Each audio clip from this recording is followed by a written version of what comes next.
Hello friends, today special வெண்பொங்கல். 1 tumbler அரிசி 3/4 tumbler பருப்பு எடுத்து நல்லா வேக வச்சாச்சு. இப்போ வந்து அதை தாளிக்க போகிறோம். ரொம்ப முக்கியம் வந்து அதை தாளிக்கிறது தான். அது என்னென்ன போட போகிறேன்னு பாருங்கள். தேவையான அளவு நெய் ஊற்றியாச்சு. நெய் கொஞ்சம் சூடாகணும். மிளகு போட்டுக்கணும். மிளகு நல்லா பொரிய விடணும். அதுதான் அந்த வாசமே. மிளகு நல்லா வெடிக்கிற பழம் வந்துடுச்சு. இப்போ வந்து சீரகம் போடணும். கருவேப்பிலை போட்டுக்கணும். பெரிய இஞ்சி போட்டுக்கணும். இஞ்சி நல்லா பொரிய விடணும்.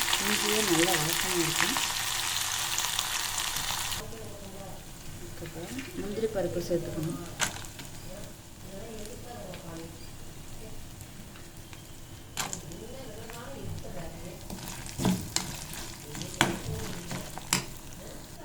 கிஸ்மிஸ் பழம் சேர்த்துக்கணும். தேவையான சேர்த்துக்கலாம், இல்லைன்னா வேண்டாம்.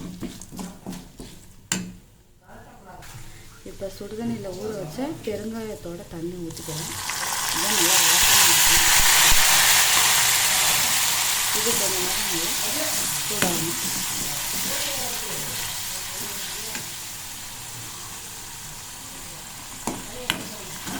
ஒரு 2 நிமிஷம் சூடாக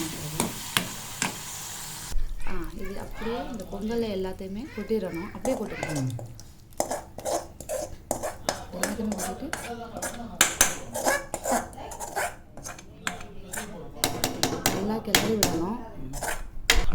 நல்லா கிளறி விடணும். இது பொங்கலில் வந்து நம்ம தாளித்து கொட்டுறதை விட ஒரு 2 நிமிஷம் நல்லா சூடாகவே கிளறிட்டே இருக்கணும் ஃப்ரெண்ட்ஸ். அடுப்பில் தான் இருக்குது. இன்னும் நான் பொங்கலை எடுக்கலை. பாருங்கள், சிம்மில் வச்சுருக்கேன்.